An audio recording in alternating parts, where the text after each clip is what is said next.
What's going on, people? Welcome back to the channel. Welcome back to Saeed'S TV. We are here outside Old Trafford. We're not at Pod Lounge. We thought, you know what? Let's do it here, closer to home for Adam, closer to me, neutral venue, and not a bad venue. We're at Old Trafford. No match day. no match day, no stress, no drama. Yep. And you know what? Well, we've actually got a break in storm weather. Yeah. Outside, get outside and get at it. You know what's mad? Yeah, every time I come here to film, Adam, it's always raining. Every single time. Tell me about it. I know. And today, luckily, it's a bit mild. It's a bit not too bad. And yeah, man, we're here, Saeed'S Corner, episode 4. On Saeed'S Corner, it's not serious. We like to have a bit of banter. We like to just chill, vibe, bit of therapy. But lately, United have not disappointed us, and we've had some good news, Adam. How's it been for you, like in the last kind of, let's say, week or so? You know, in terms of the news that's come out of Old Trafford, because at the end of the day, we're not doing well on the pitch, but off the pitch, we're seeing some positive sides. And for me, I can't lie to you, I wanted Qatar, but what I'm seeing from INEOS is that they're bringing football structure, and nobody can not be happy with that, because we need football structure, mate. We need it. At the end of the day, mate, everything's well in a football club, and results on the pitch are working well. And when you've got someone with that much power coming in, committing to the football club, saying that the main focus is going to be football based on the pitch, get United back up to the top, then you've got to be happy with that. I've been impressed. But like everyone has said, and I'm a big advocate for it, I love the talking. We have got to see plenty of walking to go with it though, so I think I can understand the scepticism in a lot of people and how they would like, I'm going to wait, but the decision to bring Barada in changed a lot of fan base opinion, mate. That was a huge move, and you know what? Word I came out with and I said about that is it was like stealth. Like, where did that come from? I know. Big. Yeah. You know what's mad? Yeah, I was actually on my way home to my family, mostly Man City fans. I came home and I was in the taxi, right?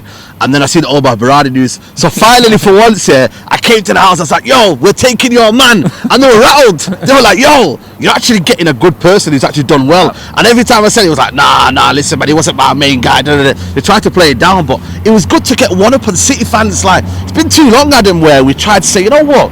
We are Man United, and we can't just be looking towards City thinking they're the model, they're the best. We are meant to be the best. We're meant to be the bigger club. We are the bigger club. Like, for once, getting one of their men, it's a big move, Adam. Getting Omar Barada, who, like I said to you, we will see what he does, and talk is cheap. But the fact that we're getting the best in class, United need that, man. I'm tired of these bankers, man. Getting a football man who knows both of the sides as well. Both.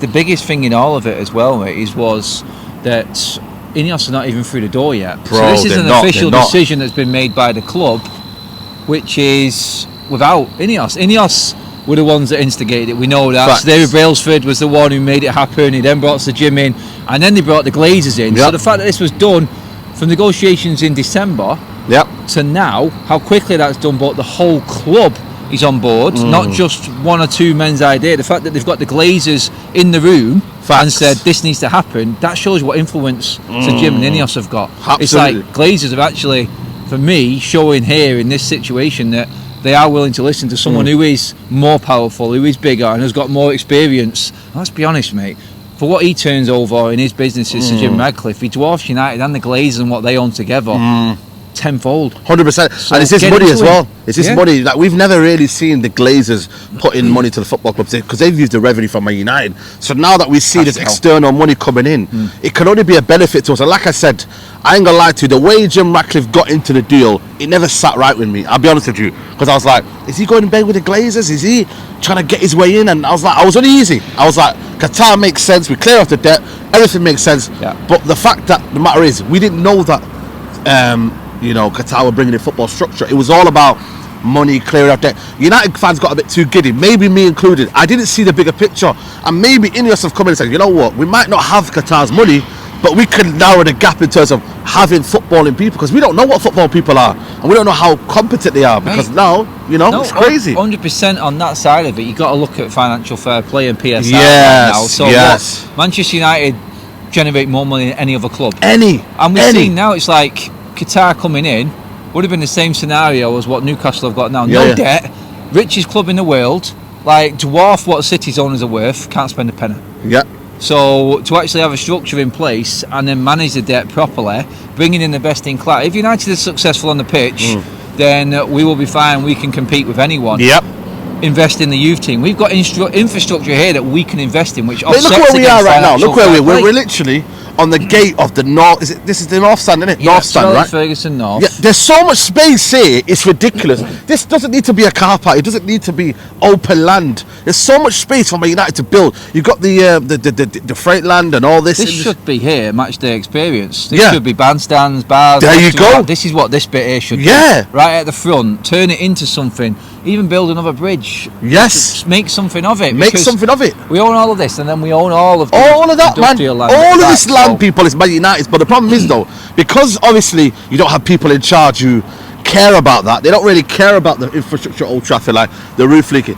They don't realise that sometimes you've got to, when you, like, if I look at an environment, right, in work, and you're looking at, like, you need the best environment to work, and you can't be having a place that it's filthy and dirty. You can't maintain anything. And I think that's what is with Man United, is that we've neglected everything, then we've neglected the football pitch, and it's just been all a car crash. And this is why I'm saying, like, it does need renovating, it does need sorting out, but it's not a million miles away. It just needs proper planning and then get back to where Man United should be. Because Man United, I'm sorry, I keep saying it, we are a big club, we just don't act like one, and they're two different things, Adam. We are a big club, but we just don't act like one. One of the biggest clubs, mate. There you go. We are. And do you know what? You don't have to.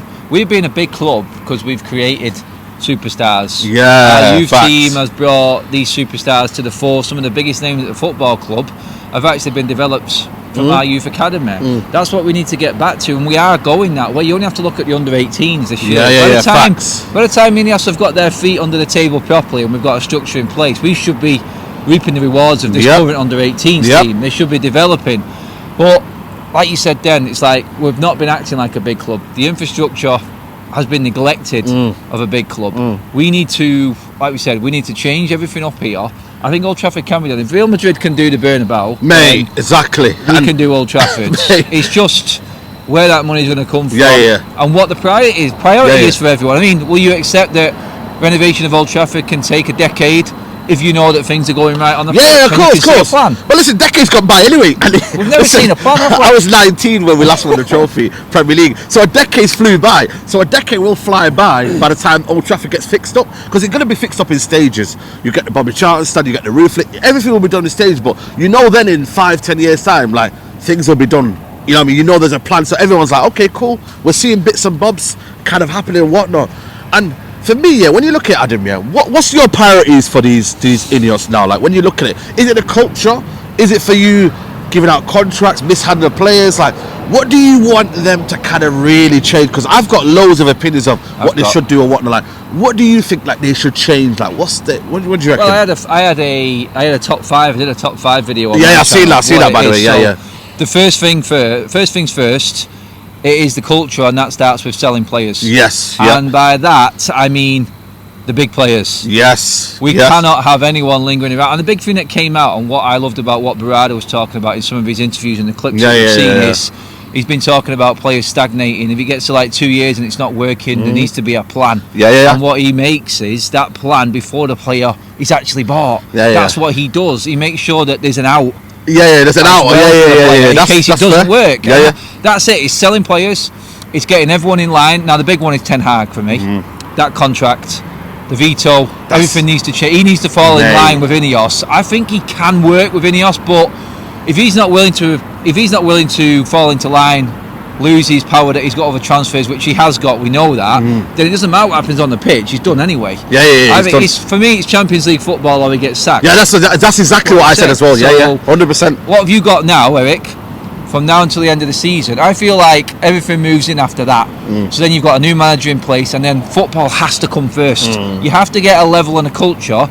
Then you're looking into the infrastructure, but within the infrastructure you've got the youth team and the women's team. The youth team and the women's team are doing okay. The youth setup is really good. The infrastructure with that is Carrington. Getting the women's team and the under-21s out of Lee actually into Manchester. Flipping Lee, man. Crazy. And do you know what, mate?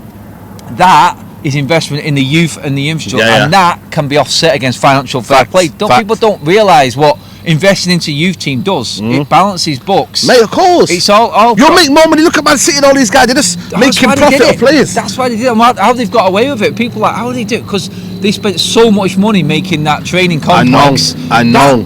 It's an offset against financial fair play. That's how you get around it. They've been clever They have, and we know they've been corrupt. Yeah, they're bending the rules. We know that. Yeah, that's why their charges are so different to everyone else. But for us, we have to just look at, right, okay, we've never been in trouble with PSR or financial fair play. We've got the right, mate, if people are worried right now about United, if we get it right, then we'll be ahead of everyone in financial fair play and being able to spend. We'll be back to the top again. But facts. That, for me, I think the biggest one is the current playing staff and Ten Hag and the structure of staff.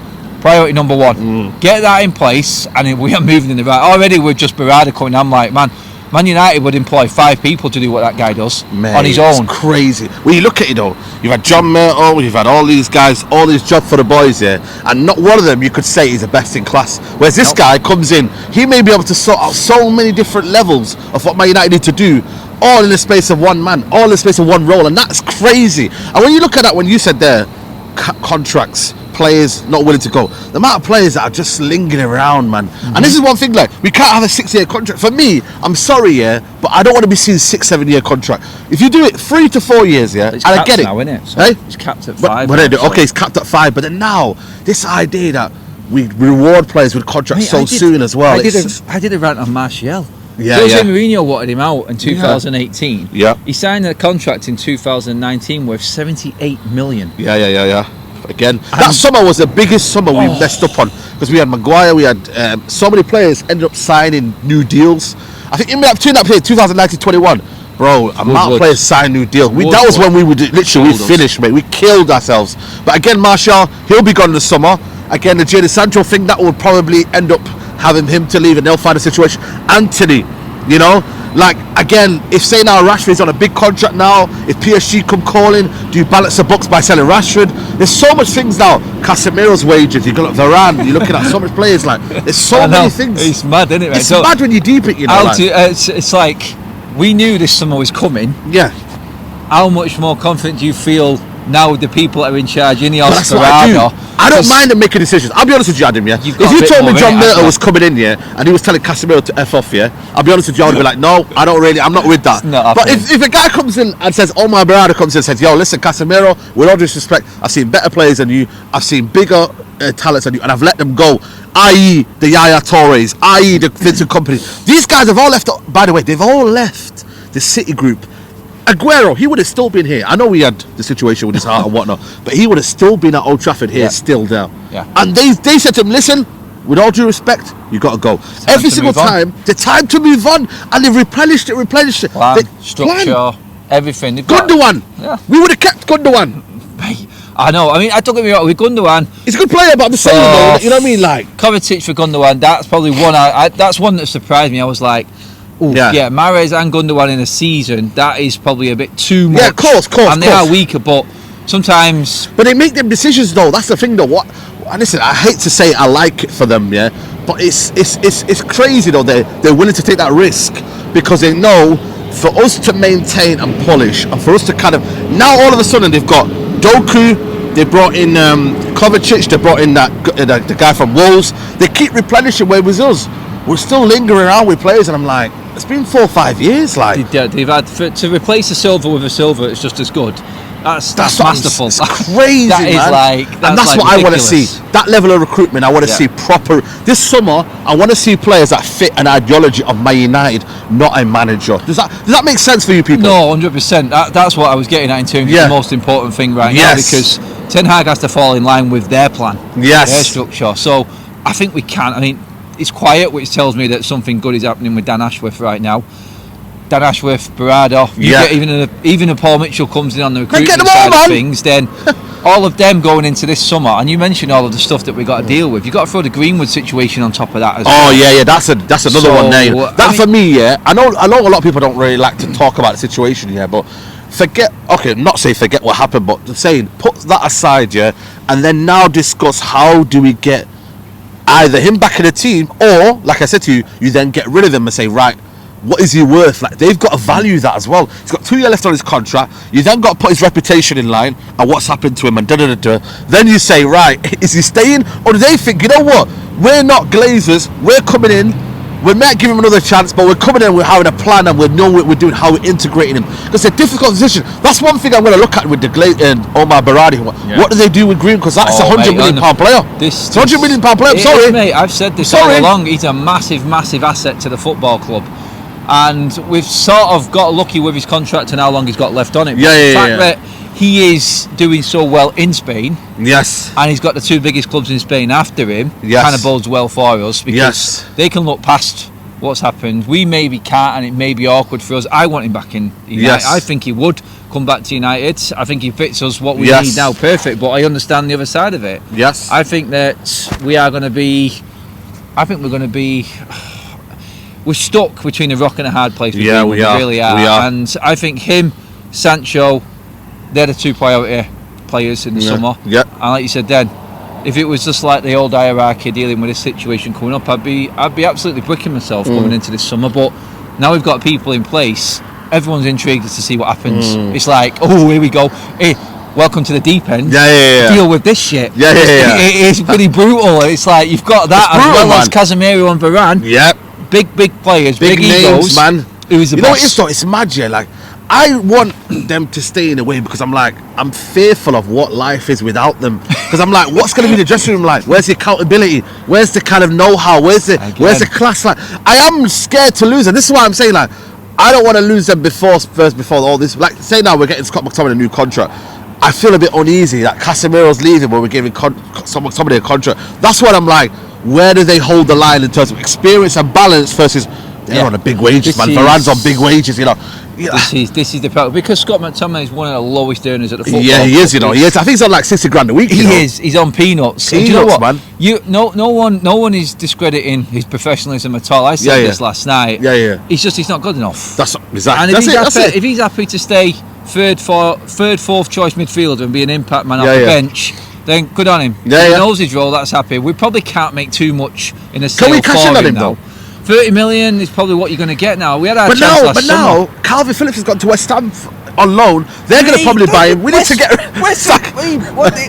Crystal Palace are looking to bid nearly just under 20 million for a Blackburn. Oh yeah, I just seen that today. I mean, there's money there. Yeah, there is money there. It's now time for INEOS to come in and flex their muscle in terms of how we negotiate. They've already said, look, they've seen issues. We've heard rumours come out that they've actually looked at United's powers that be and how we negotiate and how we've had our pants taken down, basically.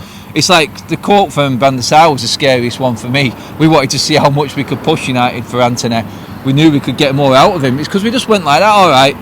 Do you know what? The one I was listening to the most, and it was a great article from The Athletic, was the Mason Mount one. The budget was set. They didn't want to go ahead. They didn't want to do any more than 40 million, United. That was their budget. So the opening offer was 40 million. If you know you were going into a negotiation, and we went to 60, and then we managed to go over that. It's like if you go into a negotiation and you've got 40 million to spend max, you go in at 25 for you try and bump it up. He had 1 year left on his contract. By the way, we've not seen him. This is the thing, like we're going into this year. We got updates on him not even being fit ready. I know he didn't play against Burnley. We lost that game, by the way. Not really, not really encouraging. You know it's crazy. Like Burnley, we lose to Burnley. It's crazy. But you know what it is, in terms of like this January transfer window, it doesn't look like we're going to sign anyone. No.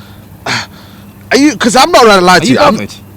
I'm bothered because it's like we've been.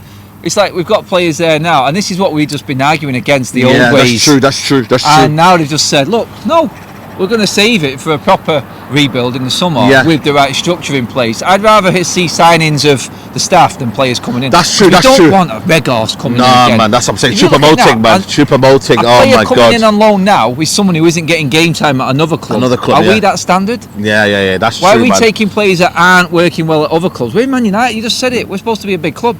So why are we taking loanees for players that just aren't getting game time from? Let's not kid ourselves. Some of them are smaller clubs than us. I was only trying to see if we can save this top four by somehow, but when you look at, because then it might impact FFP and whatnot, but I'm looking at them like, it's a season worth saving. It's the FA Cup. I think it's the FA Cup and that's it for us. Mate, similar to that Van Gaal season, remember? FA Cup and that's it. Do you know what, mate? I mean, if Ten Hag wins back-to-back trophies, still top four for me. I say it. I mean, I can still... 'Cause I don't want to play Europa League next season, man. You could say I'm sick history and tired of that repeating competition. itself. Yeah, it's true. It's true. Win an FA Cup and get sacked. They get sacked. That's what it is. But- Because they said on the report they want Ten Hag to get top 4 on Champions League. Yeah. They didn't really say like trophy. The report didn't say FA Cup. They need it. Because they need it. They need it for them to be established, for them to get FFP and go away, navigate around that. They need Champions League football. The amount of money in the Champions League next year is massive. It's And there's more teams now in this competition. More games, more games. There's revenue. more games, guys. I think there's 8 Extra games. 2 in the group. There you go. So exactly. There you go. So there's 2 more revenues. 2 more revenues. 2 more TV broadcasting 2 more deals. TV broadcasts. 2 more eyes. You know what I It mean? worked out what they said. So Manchester United, somehow we calculated being in the quarterfinals in our books. So, well, you're a bit bold doing that, aren't you? So we was expecting another 25, 28 million, which the quarterfinals would have got us. You know what's mad, yeah? Last season they banked on a lot. We had a lot of home games last season. FA Cup, Carabao. mate. They made a lot of money out of us too. You know what I mean? So, I'm sick of it. Mate, Wembley. I went Wembley. Wait, I spent a fortune, yeah. Mate, the amount of emails I got off United Oh last my season God! was unreal. You know, Leslie was like, "Yo, man, I don't want to go to the games," because she was like, "It's 150 quid every time because her and the daughter and whatnot." You know what I mean? But now they've not got nothing. Like they've not got one home game in the Carabao Cup. I think they got one actually. I think it was who was it we played in the Carabao Cup this season? Newcastle. We got beat. FA Cup we've not had one yet. You know what I mean? And that's it. We've not had Europa League to kind of basically bank Europa on in that League. kind of regard. So I mean, the Barcelona game was a massive bonus, wasn't it? Sell out mate, Barcelona. sell out, man. It sort of like it kick-started the Europa League for us a bit. It made it feel a bit more relevant, but then it's like same old, isn't it? There's no money in it. There's no money in it at all. I mean, no money. We have to be in Europe minimum. If we go in the Conference League, it's embarrassing. We can't do that. No. We could scrape in the Champions League in top 5. If everyone does well, which they are doing in the English teams, then we will get the 5th spot and be entered into the Champions League. We've got hope for Liverpool and can you imagine? Villa Can you to do imagine something. in the Champions League through default? Bless you. But yeah, no, it's true though. It's true. Like That's the Europa League. That's making me ill. Talking. Alright, that's crazy, you know. But you know what it is though, like that is, you know, when you talk about that year, like, you know, you need that because the Europa League next season it's gonna be grim, man. It's gonna impact our season next season. You look at Thursday, Sunday. It's not good, guys. It changes dynamics. Painful, isn't it? Painful, man. I don't want to be coming back Sunday night and then getting depressed when week starts. At least Sunday, I know we lost the game. I can enjoy my Sunday and then ready for Monday. But that for me just kills you off this season. It's not good. And for me, United need Champions League football. Whether tonight can get that when we're 11 points behind Aston Villa. You know how mad it is this season, yeah? I was watching the West Ham game and I was happy that they drew because if they won, they would have been 5 points clear. I know, of us. Are you guys hearing me, guys? Yeah. I'm watching other teams because I'm like, can we even get Champions League football? I got Brighton and Wolves. If Wolves beat us, I think they go within 1 point behind us, something like that. Yeah, no. Then we got West Ham after, I think it is, or something like that. Yeah, I'm dreading Wolves. I'm dreading it. Honestly, that next we week just about won. We were there last season. We just about won there. Rashford came off the bench. Oh God, yeah, it's a scary place. I mean, we've won there the last 2 times in the league, only by 1-0 wins. 1-0 wins. We don't win by it. It's the worst game in Premier League. Yes. Crap football. It's an crap awful football. game. Yeah, it's horrible. And United Wolves is a horrible game. They always, don't they? When they're due one against us. Yeah, they're due one. I mean, they should have won it, to be fair, in August, when you look at it. That's what I'm saying. That it's like they came away from that thinking, how the hell did we not win that game? So let's deal with new put first, eh? Yeah. Let's get past League 2. You know what? That's one thing I think for me, the FA Cup is one of them where we have to win. I'm not saying we have to win the competition in terms of there's a must against, but it's almost like we need that FA Cup, like just to kind of almost salvage the season and whatnot. But it feels like it's like the Champions League's worth more than a trophy, and it's crazy to say that, but I feel like most people are not even looking at the FA Cup. There's no hype, there's no build. I think a lot of fans will be like, yeah, but FA we've Cup. seen it, mate. It's like this winter break in January has been dead, hasn't it, with football? Dead, There's been man. no environment. God, no There's environment. been no atmosphere. No one's had an appetite for football at all. No, nothing. And the FA Cup, even the league, that's a semi-final last night. I'm not gonna lie, I didn't watch it. I didn't watch it. There's nothing in it. No, I didn't watch it. It's like domestic cups right now. There needs to be so much more investment in it, but this goes to show exactly why the focus, I think, for INEOS is Champions League. Has to be. Nostalgia and winning trophies, yes. Yes. I feel like FA Cup is just clinging on. The League Cup needs to be gone. I think they need to merge both into one. Yeah, 100%. Do like 100%. What La Liga does. La Liga does. Copa del Rey. One big cup. It's got nostalgia. It's got grab. You could get a bit more money in it. Yeah. And you could even make group stages out of it and make something of it. I know that's making more games, and everyone moans about that. But for me, why not? I don't do like a group stage of it, or make something of it. You said then, mate. The FA Cup. You just think, we had a League One, then League Two. Yep. It's like the games have been crap. Maybe we'll get a bit of excitement with City and Spurs tomorrow. Yeah. Or do you know what I mean? The games have been. But I'm looking at City Spurs. I think Spurs could take City out, then it's on for us. Mate, I'm telling you, City definitely could get beat because they've not got a good record over there anyway. No, to be honest with you, they've not got a good record over there. Then obviously Chelsea play Villa. Again, them two, one of them's going to go out. Yeah, and then you obviously got Liverpool and they've got easy draw against Norwich. But like, it can open up for Ten Hag. But again, I'm just looking at the way we're playing this season. Like, I don't know what to expect. I don't know what to get. It's just almost like take each game at a time. Take that, and that's how United are right now. In a minute, like we're not really kind of focusing on there and there. We're just like one game at a time because we've lost literally 9 games in the season. I think we've lost 14, 15 in all competitions. You know, it's been a weird season. You know, this season. It's been horrendous. Horrendous, man. It's like crap defence of the Carabao Cup, out in the group stages, bottom of the group in the Champions League, already losing 9 games this season.